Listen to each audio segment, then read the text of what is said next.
Yeah. Hey, love it. We started mid-sentence with Lauren saying, I don't care. Let's just start, which is our general attitude about all things in the world and tech. Mary here, tech bro in LA. How you doing, Lauren?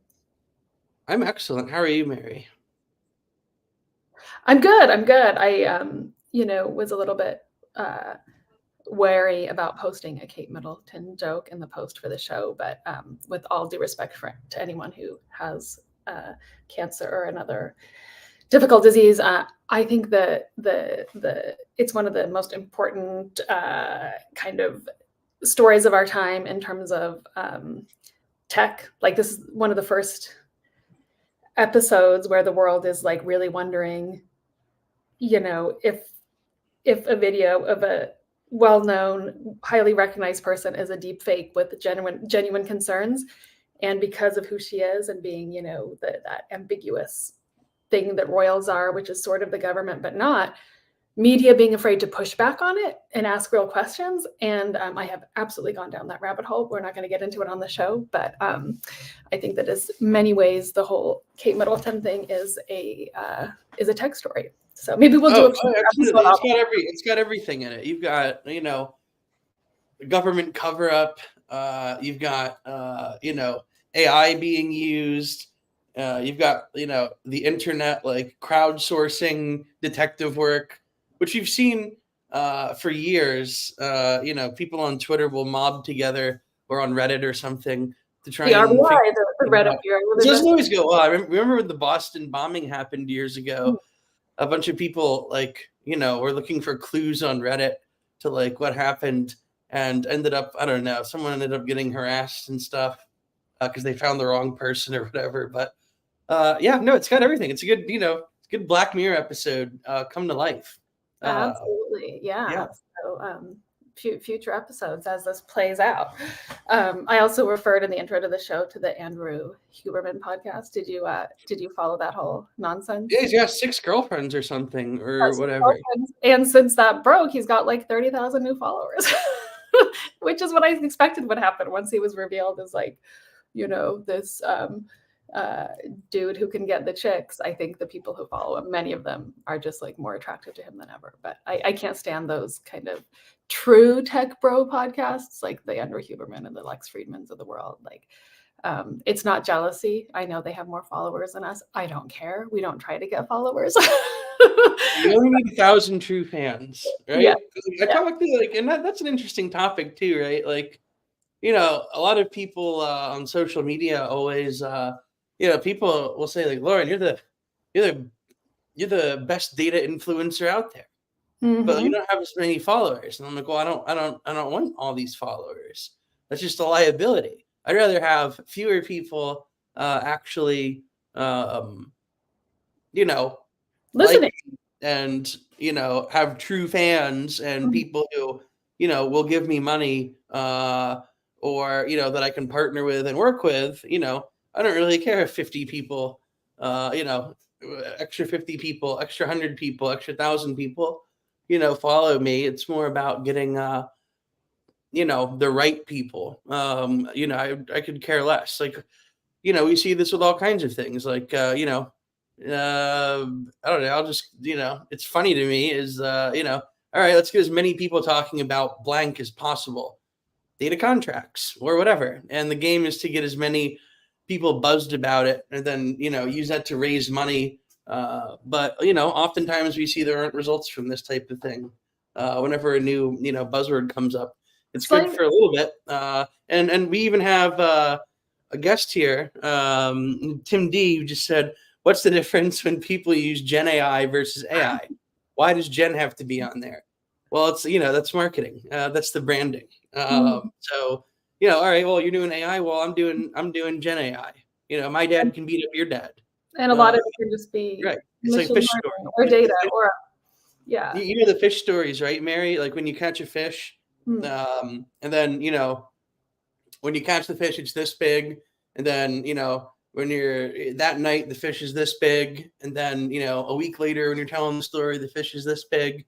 It never ends. And that's how I tell stories. They get. Yeah. So now we're at Gen AI. It's great. slight tangent on the data influencers. Obviously you've written a lot and joked a lot about data influencers. We've done it a certain amount on this show, and maybe tech influencers in general. I'm very uncomfortable with women who are in these roles. I feel like whatever role you're in as a woman, there's absolutely nothing wrong with using your looks and your sex appeal to like get views and get attention and make money. Like, we're all in business. The goal of our work lives is to make money. More power to you. If you want to like post yourself in a bikini top or whatever, like, go for it. I don't judge you personally, but there is something insidious in this tech influencer data influencer culture where there's a lot of playing into that. And it's one reason, like, I enjoy that we just post silly photos of ourselves because, like, I don't know, it's this sort of a gray area. I'm not sure what my final assessment of that is, but like, I mean, there, even in the data space, there's companies that are known for hiring, model-esque data influencers, in any public-facing role is, very people who, statistically it appears that they are hiring according to looks. It's a weird culture. That's my. Oh, it's great. It's great. I've come up with it so far. Yeah, I mean the whole and just to be clear to everyone on the show here, this is a town hall episode, so we're just gonna sit here and chat for a few minutes, and then if people want to come on and talk about something or have a question or want to be on, Mary will in a minute here post the link. Or come on and be a sexy data influencer. Yeah, you can sexy data influencer. We're live. I mean, we're live with no delay on it. So if you want to come be risque and do influencing, but no, to the point of data influencers, I mean, I'll just say it. Like, I think when you mentioned that certain companies in the space, like, there's one company out there, I'll just say their name. They're called SQL DBM. Everyone knows that they hire, a bunch of, attractive women to go to conferences. They make videos about how they go to conferences. And if you look at this company, like, I play in the investment world. Parties, lovely people, but it's yeah, right. And like, I know people who've gone to interviews there and have, gotten rejected because, they've signed up for the job and they want to, interview for the job. And, it turns out it's more of a, hey, like, the job is to go to conferences and, hang on the shoulders of, VPs of engineering and whoever the buyers might be and flirt with them. That's, and it's very funny, like, the whole thing. And if you look, at the company, like, I've been over this with a few people who have actually brought this up to me, even in the investment world, like, hey, Lauren, like, do you know what this company is? Like, are they good? Are they cool? What's going on here? And it's because everyone looks them up and they can't figure out who, like, the CEO really is. It's not really obvious. If you go on LinkedIn or just look up the documents that the company's hired, they can't figure out who's, like, really running the show. No one can figure out who they are, but like, they do have a big influencer front facing thing. And so, there's more questions than answers to it. And that's a funny one. And I know a bunch of people who have into this and can't really figure out what's going on. I just stay away from this type of stuff usually. I don't really know anyone who's using them. Like, I've seen under the hood at dozens and dozens of companies, and I talked to hundreds of people. I don't know. Yeah, whatever. They're just influencer. And the thing about influencing, and excuse me one second. Yeah, go for it. The thing about all this stuff is, like, people have to realize that, like, a lot of these companies, like, you, the customer, are the product. And what I mean by that is, like, some of these companies don't exist to make, like, the way a company should work, or the way it works in theory, is like, all right, they have stock. It can be public or private company, and people own, equity in the company. CEO owns 20%. This investor owns 5%. This, employees pooled together own this percent. And you make a good product, and, either the company is acquired or the company pays dividends out. That old-fashioned thing of dividends, of, the company is profitable so it can pay back equity holders. which, we don't see in the tech world too much. That whole thing is like, how a company works on paper. People think it works, but there's always the whole, oh, why did this company IPO? Like, they're dumping it off to retail investors, as people say, or oh, like, why does this company exist? Why are they on a Series F when they have $4 million in revenue? Well, a lot of these companies are the ones, and it's not just in the AI and data world; it's across the board. They're the ones who the more you inflate the value of the company, the more secondary transactions, the more the founders can kind of and the early VCs can trade money around and get a return back. And that is, what the game is in a lot of cases. And one great way to make yourself, if you know the concept of Potemkin villages. So in Soviet Russia, they had Westerners go over there. And all right, what is it really like in Russia? Like what's, happening? Like they've been a closed off society for years. And Russia, back in the day, I think this was 70s or maybe, I think it was 70s. Correct me if I'm wrong, but, during the Cold War, and they put on a show, like, here's how Russia is, and here's all the good stuff that happens in Russia. And, it's called Potemkin, where this was. And they basically put on, a big show. Like they had all these houses, but and houses looked nice, but there was nothing in them. And, oh, here's a nice store. And here's, all the happy smiling people. That's just what's happening in the front. They just put that together for the part of the show. And a lot of this influencer type stuff is based on that as well. Oh yeah, that's been my experience in startup land, VC world, and right. You just puff out your chest. Once you've seen it once or twice, then you can see through that, and it's also part of the game. And maybe to what degree it's nefarious or not depends on the organization, but it's just something you need to know. Absolutely, yeah. We have lots of comments. People, you feel free to I'll post in a minute the link so you can join us live if you want. But let's go to the last comment there. That's from Martin Pfizer, I think, at Kabula. Is that? Yeah. I'm here to hear how is my role as a field CTO, a BS role. So curious about this part. So I'm the one, actually. Lauren's usually the one with the jokes, but I was the one who wanted to talk about field CTO. And I don't have a big thesis on it, other than I've seen it pop up suddenly. I've seen people offered that role, smart people, and I know one person who's very smart, who's in that role. But to me, it's just the title that you need to move someone up for their sorry, Martin, either for their ego or for their, to play around with the hierarchy of your company. And, depending on how powerful that person is or isn't, that will include a raise. But with the nature of the role can mean anything from A to Z, which is kind of true for any data role, many tech roles. So that's my view right now of field CTO. And I think Martin is a leader in his company, right? So it probably has a whole other different, setup where you are. But that's my take on it. What's yours, Lauren? Well, field CTO is the funniest role out there, in my opinion. And that's because no one knows. So I was talking to this one person a couple months ago, and they were fairly young. I'd say maybe 23 or 22, just a year out of school or so. And they're talking about oh yeah, I met the CTO of this, blah, blah, blah company.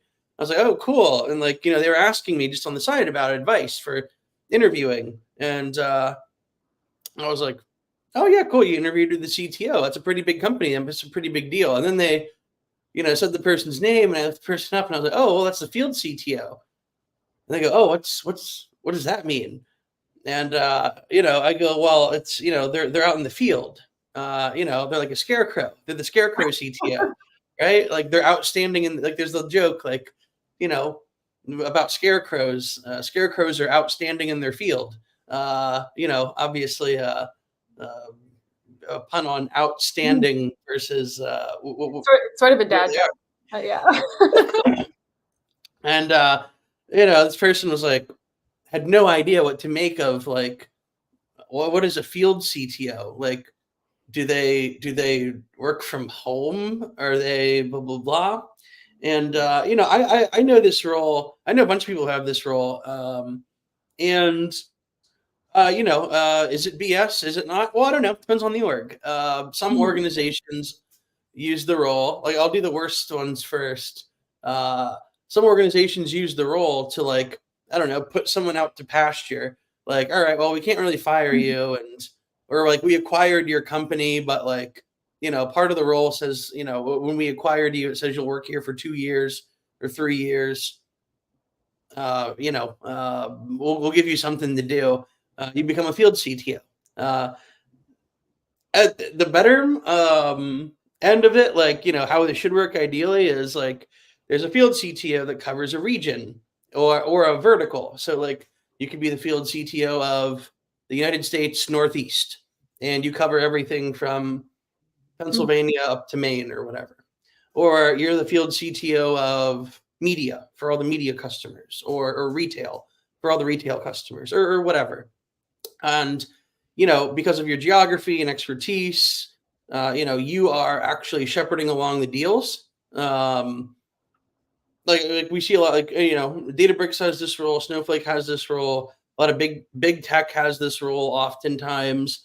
And a lot of these consumption generating partners, or consumption generating business model companies, have this field CTO role. So someone, they sign up for their contract. They're like, great, we're going to do business with blah, blah, blah. We're going to do business with you. Here's, $2 million contract commitment for the next few years. We'll sign up for $1 million a year. Great. But they don't start using the product right away. And the vendor needs them to start using the product, the customer to start spinning consumption, or to start using, whatever they said they're going to use. Because a lot of these consumption companies don't recognize revenue until like the moment, like, someone, fires up their command line and, hits go and then, puts something into production, loads it up, or goes into a UI and clicks a button. So they need that button to get clicked.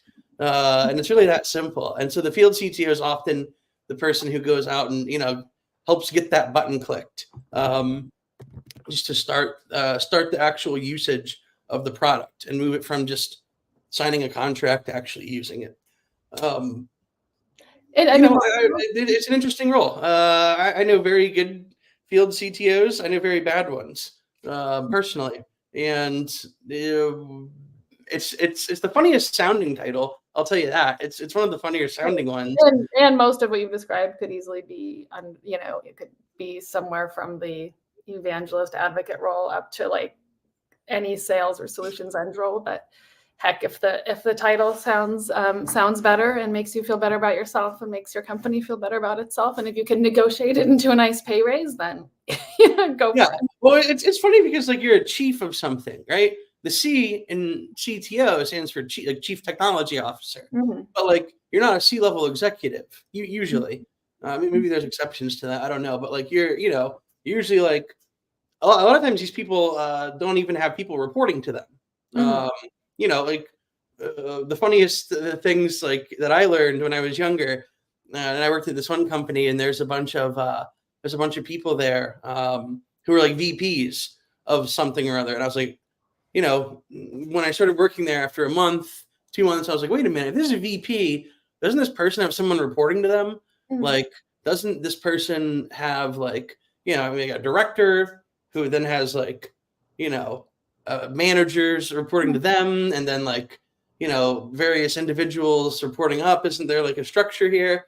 But no, it's just, VPs of stuff, which are, people who were either acquired in as like acqui-hires, or like, I don't know, the CTO's buddies. There's like two of his buddies were VPs of something strategy. Were they really VPs? I don't know. The company needs to make itself look more robust, so they, slap that on. It's great though. The whole thing's really funny. Let's bring Ramona in. And while you guys get chatting, I'm going to go post the link over also directly on LinkedIn in case anybody. Hi, Ramona. Hello, chiefs. Yeah, what's going on, Ramona? You're our field CTO. We're the chief of Canada. We are in the chief. We're in the chief part of the conversation. Yeah. So chief bros or bro chiefs. what would be the You're the chief pro officer. Hey, yeah, it's so funny. You started talking about modeling, and then I thought, oh, I have the neon. It was not by design, but Yeah, no, don't show too much skin here, right? Like, we just our top skin. Usually we're adding accessories, but hey. yes. No, I'm gonna butter it back up. It's so. Do you mind if we turn it a little bit to that conversation, because yeah, I have my opinions. Or but sorry, before that, let me bring in the two comments on CTO, and then we'll get to you, Ramona. Of course. So Martin, who was asking about Field CTO and who I believe holds that role, said that his story is that he always did this as part of his being head of professional services, basically a seagull landing everywhere as needed. Oh, I can show the comment. As the old, I don't know what he means by farting. Old something. Well, he means the old fart in the company, but the old fart. I was like, what's so fart? It's actually a joke on his pun on his own name. There we go. It's the old fart in the company. Always brought to larger deals, larger customers to talk to, saving customers, etc. I have realized I like this part of the job the most, but it's not in part of my job, and I also have less and less time for my professional services team. So it was natural to move into this. Okay, thank you for bringing some facts to what a field CTO actually does, Martin. That's awesome. And then Rachel Podreski says, I've seen field CTO used for a sales engineer's career path that don't want to manage, since managing sales engineers is a very different job than being a sales engineer. It's an honorary title for sure, but mostly a very senior SE role. Yeah, two different descriptions there of it being a role that is absolutely not BS. So I appreciate the two of you fleshing that out. And then, yeah, we can now get into Ramona's bringing us back to an earlier topic. But I was just follow up to the comments, right? We probably need an ontology of all these job titles. I mean, we've been harping on the data roles. So there's no clear mapping to what the role is and what the description and what you're gonna do in the job. So it's just, it feels like, the Scrabble bag of letters, and you just randomly pick up, and whatever it is, that's what you're gonna do. So there's a lot for sure. Yeah, absolutely. So back to I think that. So here's my take on this, right? If you watch Game of Thrones, one of the characters has a saying that chaos is a ladder, right? Chaos is, and Game of Thrones is one of the funniest shows of all time, because it's just a bunch of sociopaths just scheming against each other. That's what the show is. And then there's a little bit of battle in there. And then there's the undead who come from north of the wall. And, there's dragons and love stories and whatever. But, it's mostly just a show about sociopaths scheming. And, chaos is a ladder is, one of my favorite lines from that show, because the character, just tries to insert himself in different, pieces of the realm and just create chaos among these royal families, or these basically dukes and duchesses who report up to the king, if you want to think about it like that. And that's what the character does, and he uses this to try and get himself more money and more power and more influence. And so do a lot of other characters. And, when you work at organizations, there's title inflation, that's because there are people like this who will negotiate for it. And, I would say that, not trying to look at the broader, a director should do this, a manager should do that, a VP of blah, blah, blah should do this. And then the job stops here. And then this other job comes here. And then, here's where data engineering stops. And here's where software engineering starts. And then, battle over the ontology of schemas that sit in Postgres databases or whatever, which is what that line is. But I would say just take advantage of it, in your own career. And if someone's lowballing you on a job offer, but you still kind of want the job, but they won't give you, maybe you got a little bit, $10,000 more than they offered you initially or something. I don't know. Negotiate a title. Titles are free, especially if everyone's then you immediately get started start getting recruited into those higher levels. Like, it does have some real potential value. Yeah. And then the tech sales and finance are notorious for this. Like, in the finance world, there's the joke, like everyone's at a bank, if you're like a very high performer or like even like a first level manager of something, a lot of times you're a vice president. And in the American Psycho famous movie, right? All the guys are showing their business cards to each other, which are not standardized. They each get to like make their own business cards. By the way, like the firm didn't, put Lauren Ballack on a card. Like, Lauren Ballack goes out and gets a business card, and they all trade him around. So everyone, is in charge of their own business cards. Everyone's a vice president, right? Blah blah blah, vice president, blah blah blah, vice president. It's like, it's great. It's your guy, baby, right? You ain't nothing if you're not a VP.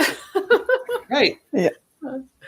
Because everyone else at the lowest level, everyone is a manager, and at least here the joke is that they made them all managers so they cannot unionize. So managers cannot unionize. Apparently, I don't know. This is word of mouth. So yeah. Oh, where is this? Is this somewhere that that you've worked? In bank, you are talking about banks. So in the banking system, everybody is a manager. So I guess except those who are frontliners, they're the cashier or something. But everyone else, if you go, you set up a meeting with the people in the back, they are all managers and VPs, I suppose. Yeah. We must keep in mind that Ramona is reporting to us from the wild world of Canada. Oh, yes. That is true. The United States of Canada. Or something. There's a lot of jokes going around. Yeah.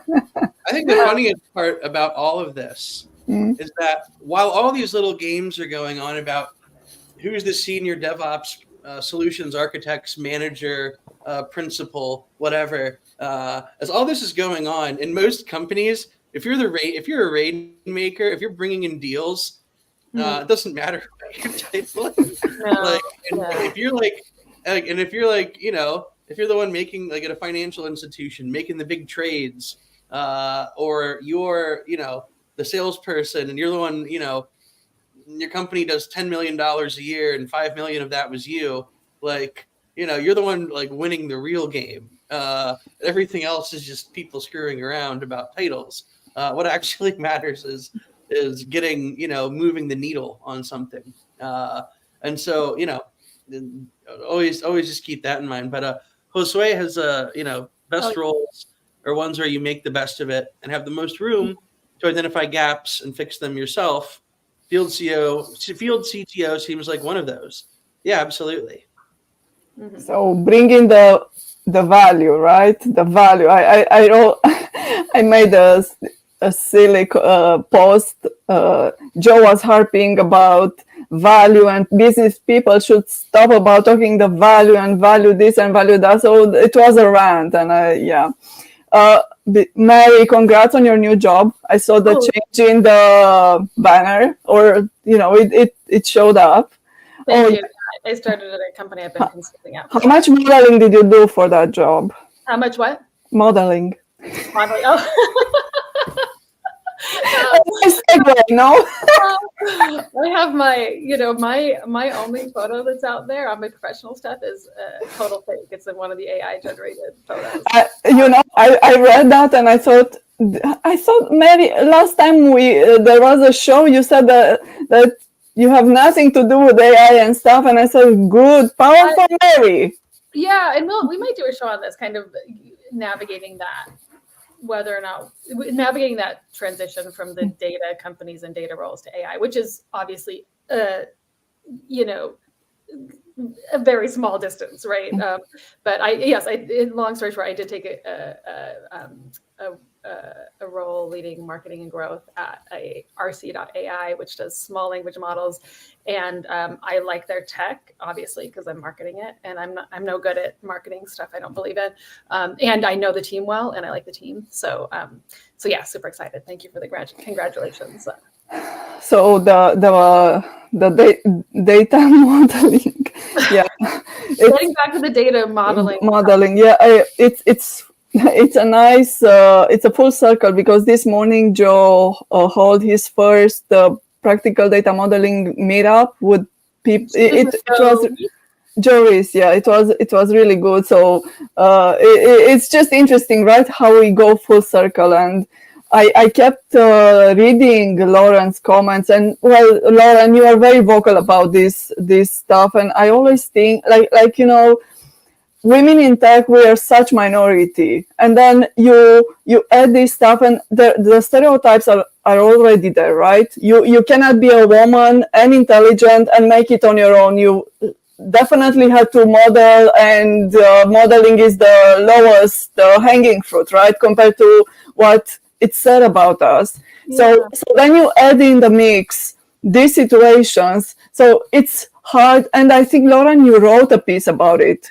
or I don't know, you always bring this stuff in the conversation, but it pisses me off. So we as women in tech, we thought we made progress, right? And then something like one step forward, 5 steps back, and it's I understand. You're saying that it is harmful. You think it's really harmful to have like because but this is the stereotypes, right? So the men who are awakening to the fact that yes, women can be intelligent and they can make it on their own without that kind of help, they are on their own group. So I don't think that they will look at us lens or through that lens. But I don't know, maybe I am biased and bringing the stereotyping conversation. I don't know, but we cannot disregard the fact that we cannot disregard the possibility that this is harmful.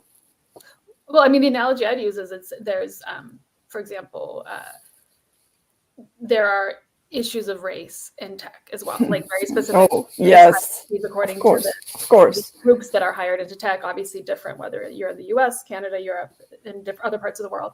But most of us aren't having those conversations. Lauren sometimes says stuff straight out right or alludes to it. And she's one of the few people. And it's similar. Like, yeah, again, if a woman wants to use her looks to further her career, and if that's part of who she is and her personality, go for it. But it should in no way be the expectation. I mean, there's one of the AWS influencers who is brilliant. And every time I see her stuff pop up, it's just like the poses get sexier and sexier. And it's more and more about her showing the merch. And I'm like, I wouldn't care how much AWS is paying me. And I care a lot about money. I wouldn't do that. I do think that's really harmful. And it's sad and disappointing. Yeah, I think it's bad. It shows bad business models. And what I mean by that is like, I'm always looking for like, if I'm looking like as an investor or like, some company that like maybe I could use or one of my customers could use, the more of this silliness that, happens, like the worse the business is or the worse the business is getting. And what I mean by that is like the more, I don't know, influencers flock to something, the more likely it is that there's nothing going on behind the scenes. It's a Potemkin village. And like, it's not really a binary thing, Potemkin village. It's, a scale of like, I don't know, 1 to 100 or whatever. And like, something that has like, I don't even care. Like, I'll just say it. Like, there's a company, Mother Duck, out there that like, they raised a ton of money. The company's based on a fuck pun, which is, it's funny. Is that a good business? You're going to go to your boss and say, hey boss, like we need blah, blah, blah. You need to buy Mother Duck. And our customer support, we go to the Mother Duckers and, buy customer service hours from the Mother Duckers to use Mother Duck. Like your boss is going to look at you like you're an idiot. And so like, I think, but it's a hyped product. And like, I don't really think even today you can actually go in there and buy it. Like you can't, you can't really buy the product. You can use the little platform that they've made and what what they built, but like I don't think you can buy it yet. It's been like 2 years, and they've raised 3 rounds of money, and they have multiple influencers. Like they do, like that's a fact. Like they have people there who like are influencers and post, on YouTube and stuff all the time, and try and manage a narrative and a conversation, and whatever. That's what they're doing. But like, is it a good product? Like right now, like no, it's not. I don't know. Sorry. Like if you feel differently, in my opinion, it's no. It could be one day in 6 months or in a year, but like the more you push this off into the future while you're doing all this influencing, I don't know, the sillier the companies kind of get. And the same with like companies that are big and exist, and have already gotten big. Like the more, like you mentioned AWS, Mary, like the more that the front-facing people are doing things that seem like sillier and sillier, usually means they're getting more desperate. Like they're starting to lose big customers. And so like, you can sell big contracts to big customers. There's only so many big customers, enterprise customers in the world. You can call it like, there's 10,000 big enterprise, however you want to define enterprise. But there's tons of other companies that are smaller. So, and the smaller companies that you sell to, like oftentimes, might be more likely to buy something that like, if you're out, like, goofing around on social media, like you're getting in front of these people more. Like they're not going to the conferences as much. They're not reading Gartner. They're not like, doing the same things that like people at big companies necessarily do. It's selling to 2 different types of audiences. And so the more you see these incumbent vendors, like everything I call mascot theory, which I've written up about. Mm-hmm. And like, I've written this up, and I've talked to like large financial players about mascot theory, about like once you see a company that has more mascots, they're getting like more and more desperate. Like Salesforce does. Salesforce has a bunch of mascots, and they all have backstories, and their Salesforce, senior DevOps, Salesforce architect, blah, blah, blah. Well, sometimes they dress up as their favorite mascot and go to the conference or whatever. And everyone else is trying to be like Salesforce. And the more these other companies try and, do this mascot stuff, and, the more they've got people, doing this on LinkedIn, like the sillier the company gets. It's serious. Like you can like trade stock in these companies based on how silly their influencers are acting. And I've written this up. I'll at some point I'm going to publish this all. I kind of got to. When it comes to the events, I think I've been to the Snowflake conference twice, and I think both of those weeks were among the worst weeks of my life. And I couldn't quite put my finger on it, but just like everything that you're describing with the mascots and the influencers sort of tends to peak at a conference like the Snowflake conference, where it's just so much absolute bullshit / vaporware, that, I sort of get a headache the day I first get there and have it till the end. And it's not because of the Vegas heat, So to be honest, working for now what is an AI company, I'm really glad to be out of that. Snowflake, data. Give it a year. Not that there's not a whole bunch of hype and bullshit in the AI world, but sometimes swapping out your bubbles is like a healthy change. It's gonna be the funny thing here is that Snowflake and Databricks have always had their conferences, and like now Snowflake's moving theirs to San Francisco. I think Databricks is having theirs in San Francisco, but they're at the same time. They used to have it at the same time. Yeah. Different cities. Now it's same city but a week apart. The other conferences in town during Databricks and Snowflake thing, one is like the neurosurgery conference. I looked this up. I was looking up like who's like what's going on in these events. So there's like the brain damage neurosurgeons who work on brain damage So there's a brain damage conference going on at the same time. And the other one is like credit default swap traders conference going on at the same time as this Databricks Snowflake stuff in San Francisco this year. So, you've got the brain damage people in town, which it sounds about right. And then you've got, the people who crashed the economy in 2008 and still, take extreme leveraged positions, all in the backs of teachers' pension funds. The dirtiest people in the world. And so, I think it's funny. I think it's fitting that you've got these going on. And then what's really funny is I'll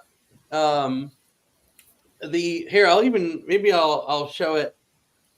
I don't know if this audio is going to work, but yeah, yesterday on Bloomberg TV. This is great. Yeah, Ali Godse, the CEO. I like him. I've seen it, yeah.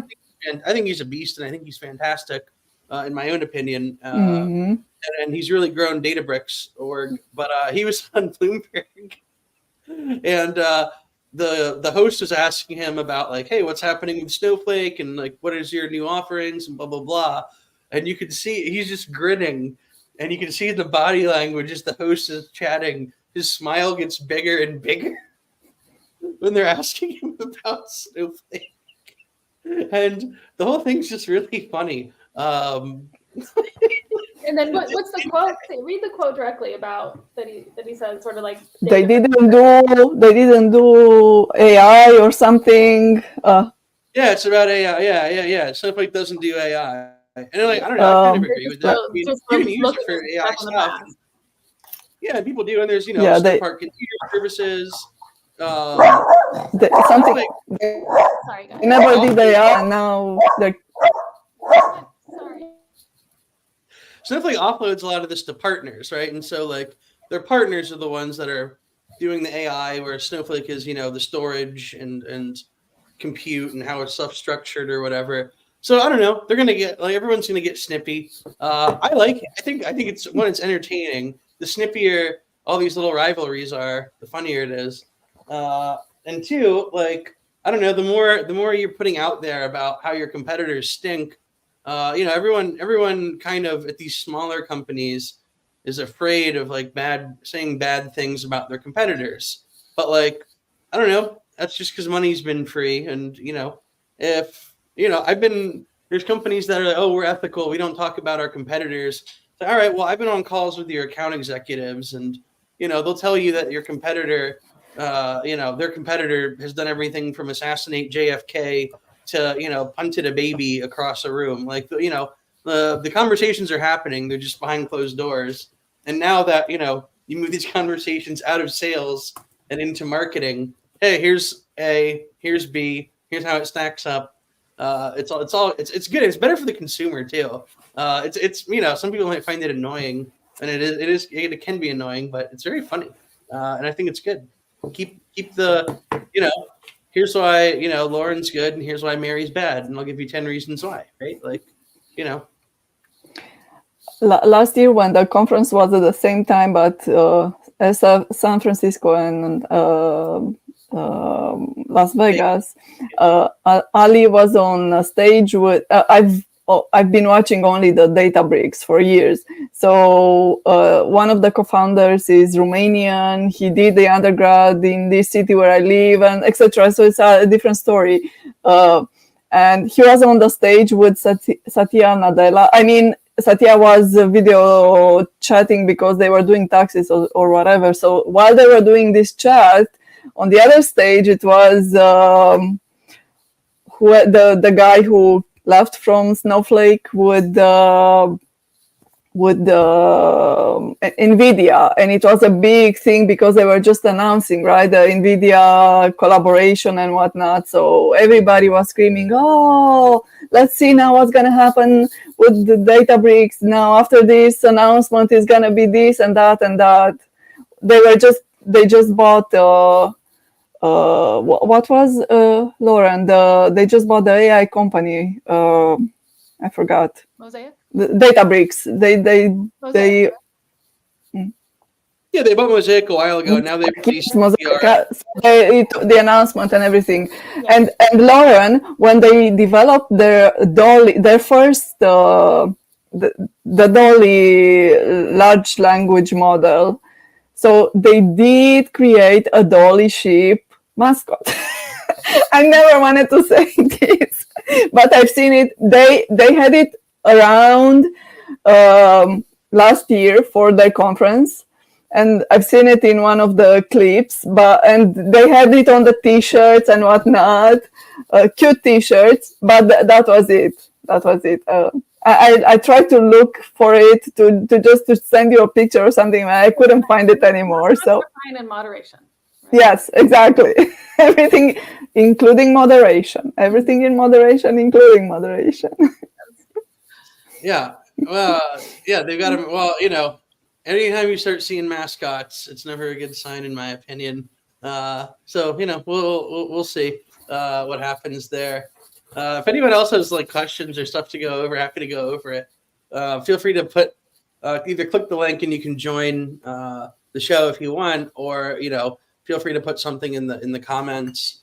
Another interesting one that's happened this week is there's a company called Klaviyo, which went public last year, and they're an email platform, and they're mostly used by Shopify and e-commerce stores to email customers and manage lists. I've looked at this company a while. I've been pretty bearish on it, but like what they did is they basically they have these like pricing changes, and they're publicly traded now. They have they want to get like as much revenue on the books as possible, and a lot of their customer base is in open rebellion.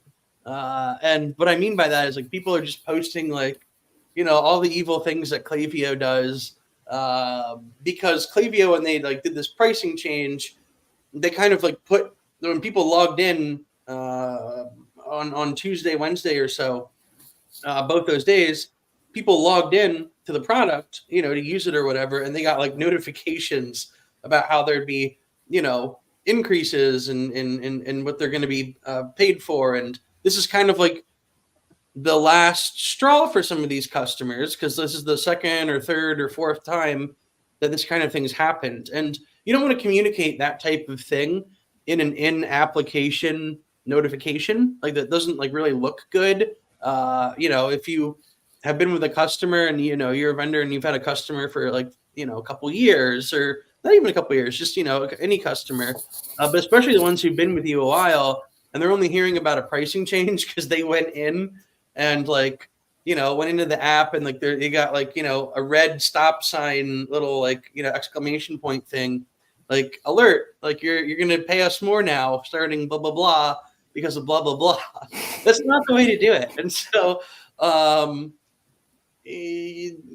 what they're doing now with this pricing model stuff, and excuse me, we're seeing this throughout SaaS, is everyone's raising their prices. Klaviyo is not really profitable. They're not, GAAP profitable, GAAP. And I don't think they can be GAAP profitable, but like a lot of software companies are like that. And so like these companies have to play these games when they go public and then float their equity out there, like, like every quarter, every 91 or so days, like they're reporting on what happened the last 91 days, basically, or 92 or whatever. And they do that 4 times a year. And so they keep having to like come up with these games. And, it's this type of thing that, where you trade the future for today. Like these customers, like a lot of them are going to churn.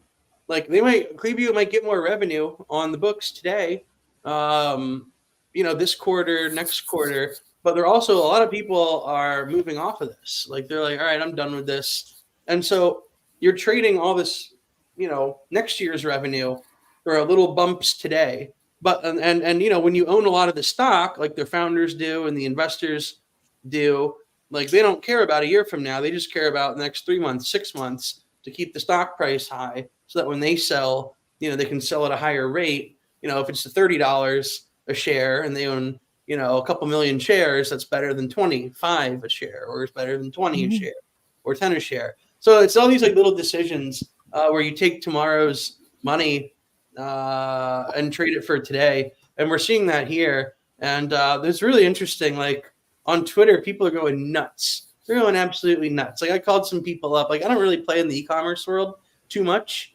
I've had a couple customers who are e-commerce and who've been Klaviyo customers. I'm actually a Klaviyo partner myself. For whatever reason, I've never really done anything with it. I'm just like in the program. But they're these silly pricing changes based on like very wonky definitions of like what you're actually paying for. And I think that the people like need to collectively bargain more. Like DBT Cloud, like last year announced that like they're gonna start charging people per like, basically per like SQL model, per CTE basically. So every time, and they've encouraged customers to make lots and lots of these models. Now they want to charge you like, they announced they're going to charge you on top of what they're already charging, like a penny per run, basically. So if you have thousands of these and you run this like, 3 or 4 times a day or even more or whatever, they're going to start charging you for this now. And, I wrote up a blog about it and I was, getting people riled up on various social media about it. People got really mad at it. And then they, went and walked back from it because, they'll lose more customers over time. So there's a collective bargaining element that people can do, right? And like, if you're just like, I'm mad at this company, all right, well, you're just one person.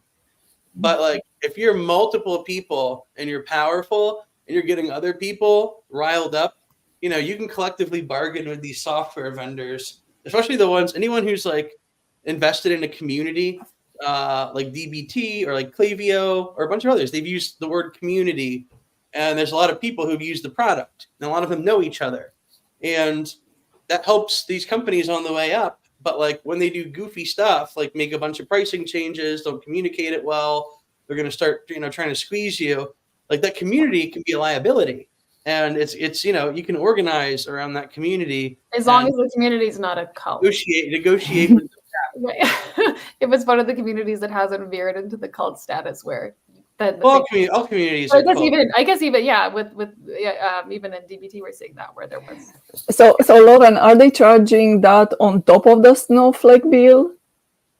Because everything goes so that's their pricing, and then you still pay the Snowflake bill and whatever other. Oh wow! And your bill for your analytics engineers, right?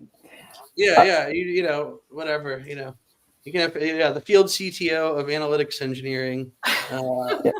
I took a course because I kept hearing about this DBT, and I did some training, and I went straight to the advanced version of the course, and it's just a lot. It's engineering, good practices, and SQL. So there wasn't nothing new except the tool itself, right? So and then all this Snowflake stuff. So I'm telling you, Lauren, you were on my mind during the month I took that program, and I kept hearing you in my head, and every single thing you said that I didn't have a clear context. Then I had a context to put, and I kept thinking, oh, yes, Lauren said this, and this, and this, and this. And guess what? They have some predefined models, right, that people use because they don't know how to solve the problems.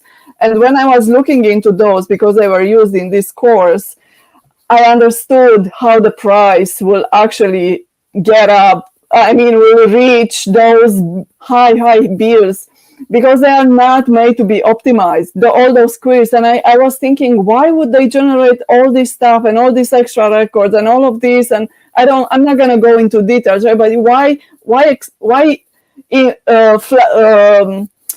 pump up the ball? Why keep making it bigger and bigger and bigger? And of course, because everything translates into money, into dollars. The bigger you make it, the more runtime, the more cloud space, the more everything. So yes, of course, Lauren, you knew what you were saying. I had a first-hand contact with that, and I asked why is this and why is that, and database optimization techniques, why don't we use that and that, and I love any show that ends on a critique of GPT labs. Lauren and I, when we first met, your first meeting with lots of people was joking about some GPT stuff, all that nonsense. So, yeah, the first time I met you, we were chatting about that and about I think it was around the time you got kicked out of the community. I've been kicked out of multiple things all the time. I've got Snowflake people after me for I started posting 2 years ago just Snowflake tips about how to use micro partitions and other stuff. Yeah. And then those people get mad at me, and I'm like, all right, well, it's true. It says it in your docs. This is how to do it, and a lot of customers don't do it. So if you want to be mad at me, you can do whatever you want. But well, look, I'll just end it on this, right? A lot of these companies that ignore the technology, but the companies that try to get very young people or early career people to do things that make people scratch their heads if they have a little bit of experience. They're all suffering right now. MongoDB is a huge, very guilty of this for a long time. And, they've been writing this up to try and get as many people using their storage and making bad architecture decisions, which they pay extra for, making a community around this. They started doing this a long time ago. They're not doing great right now. Snowflake's kind of like this. All these companies that, target or prey on, I'll call the most junior or people starting their careers, they're not doing well right now because, again, they traded tomorrow long-term relationships with the customer for, little bumps in revenue today. And, everything's a trade-off. And so the more you look into these business models and figure out who is making this trade-off, the more, well-equipped you are into figuring out how to use that product and work with them or how to invest in or around it. So that's all I'll say about that. Lauren, are you getting eclipsed on Monday? Yeah, I'll check out the eclipse. I'm not getting eclipsed myself. It's hard to eclipse me in any definition of that term. But I'll be looking at it. I might pull a Trump. I don't know if I have glasses. I might pull the Donald Trump and just look directly at it. Are you in the path of totality, Ramona? I am 99.7. So we're gonna drive with a friend and our kids. We're gonna drive. It's an hour away, I think. I think we're going to the city where Deb lives. One of the previous tech growth, yeah. So I don't think that we're gonna make it all the way to Niagara because they already announced a state of emergency. They're expecting 1 million people or something. So a lot of people are thinking it's going to be the end of the world and all that. I've witnessed one in 1999. Yeah. And in Romania, and it was fantastic. And I didn't schedule to travel to see this one because I was last time a few years ago, maybe 5-6 years ago. 2017. Yeah, I went. That's back when I was a reporter and I was living in Denver, and I drove to Nebraska to witness that. The part that I thought was really cool was during the 2 or 3 minutes or whatever, the temperature drops really fast. Yes. So. And I think the animals go to sleep and stuff, and it's. So if the world doesn't end, we'll see everybody in a couple weeks again. There was an earthquake in New York this morning. That's wild. Really? That's wild. Did you feel it? No, wow. Wow. That was big. 4.7 or 4.2 or something. Yeah, I mean, I go out to California a bit, and I felt it. A Californian wouldn't think differently of this. It's just a rumble for about 10-15 seconons. Yeah, but my thought living in New York is my thought's always first all right, well, did a nuclear bomb just go off and get us? Right? Because it's not earthquakes. You don't feel earthquakes here. There's never an earthquake here. So anyways, let's wrap the show here. Great talking to everyone. If you're a field CTO or thinking about being a We field love you. CTO, Gary and I are going to start offering a course. My $1,000. Prop. The Love field it. CTO. Yeah, there you go. You got the cow. Ramona, two things. When you come back, why don't you start adding Tech Bro in your title there? Because you're basically a co-host now. And next time, keep your clothes on. I kept them today. What are you talking about? You're good. Awesome. Okay. See you guys in a couple of weeks. Yeah, look forward to our field CTO boot camp coming soon to a social media platform near you. Exactly. We'll give you a 20% off coupon off the $1,000 boot camp, which the price we set, but we also set the 20% off. Can we get Klaviyo? Yeah, Klaviyo can sponsor it too. I'll get it. Shares? Yeah, and we'll have Zach Wilson join as well, and we can do all influencing all day long. But take care, everybody. Talk soon. Bye. Oh my goodness! We're still live. Oh,